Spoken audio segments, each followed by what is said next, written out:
Due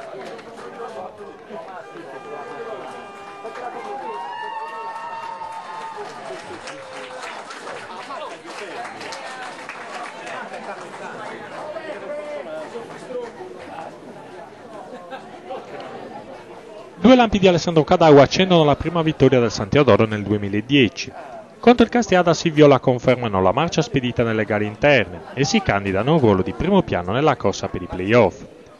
Privo di Pischedda, Mele Cacciutto, mister Tommaso Tatti dà fiducia a Falchi, mandando in campo Iacomino Mascia, Monni, Bazzu Manca Soggia, Cadau, Ruggeri, Falchi, Muzzoni e Boi.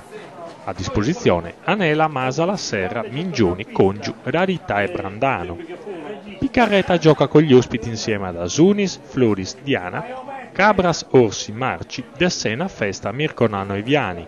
In panchina Stocchi, Maveddu, Concas, Massimo Nano, Cogoni, Farci e Bruno. Dirige Ruffinengo di Pinerolo, coadiuvato da Mariotti e Izzo di Olbia. La prima azione nasce da un lancio dell'allenatore giocatore Picarreta, che pesca Viani. All'ingresso dell'area l'argentino è steso da Mascia.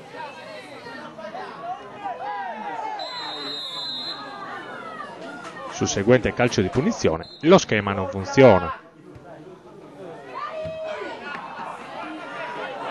I viola rispondono sull'asse Muzzoni-Mascia, il traversone mancato di un soffio da Falchi. Tessena prova a fare tutto da solo e tenta il jolly da lontano, senza fortuna. Ancora sulla destra Muzzoni si mette in luce, il tentativo dell'ex torresino si perde sul fondo. Orsi scalda il piede alla mezz'ora, il pallone finisce al lato della porta di Iacomino. Il vantaggio del San Teodoro nasce da uno spunto di Falchi che serve Cadau. L'ala di Ottara si accentra e lascia partire un sinistro che sorprende Asunis. Il portiere ospite si lascia sfuggire la sfera che finisce in porta. Secondo l'assistente varca la linea. L'arbitro convalida il gol tra le proteste dei giocatori del Syracuse. Si sblocca il risultato per la bravura di Cadau e la complicità di Asunis. Il Castiadas cerca di pareggiare con una penetrazione centrale di Picarreta per Viani, ma c'è la segnalazione di offside. In contropiede i padroni di casa potrebbero colpire ancora. Falchi apre per Boi, che tocca per la corrente manca. Il capitano calcia malamente da buona posizione. Nella ripresa forze fresche per la matricola. In campo Bruno e Cogoni, escono Dessena e Festa. Picarreta prova a cambiare le carte in tavola. La squadra avanza il baricentro, costringendo i locali a chiudersi nella propria metà campo.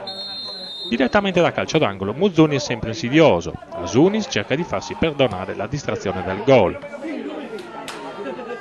Sulle palle inattive Picarreta fa avanzare tutti i saltatori. Nella prima circostanza la difesa teodorina non si fa sorprendere. Nella seconda, prima Bruno poi Marci mancano l'impatto decisivo da due passi. Sul ribaltamento di fronte per poco Boi non infila il raddoppio, cogliendo la retroguardia sbilanciata in avanti. Tatti chiede maggiore compattezza e su una ripartenza il San Teodoro rischia il pari. Su assist di Cogoni Viani fa gridare al gol, ma la palla carambola sul palo anziché finire nel sacco, per la disperazione dell'attaccante argentino. Congiu fa rifiatare l'esausto Falchi, che esce dal campo tra gli applausi. Ancora da un corner da sinistra i viola vanno vicini al 2-0. Il secondo tentativo di Ruggeri mette i brividi alla difesa ospite. Picarreta spende le ultime cartucce per acciuffare il pari. Arriva invece il 2-0. Su cross di Congiu, Cadau non si fa pregare e sigla la sua personale doppietta, esibendosi nella solita esultanza da Giovinco. La formica atomica ottanese è ancora esplosiva.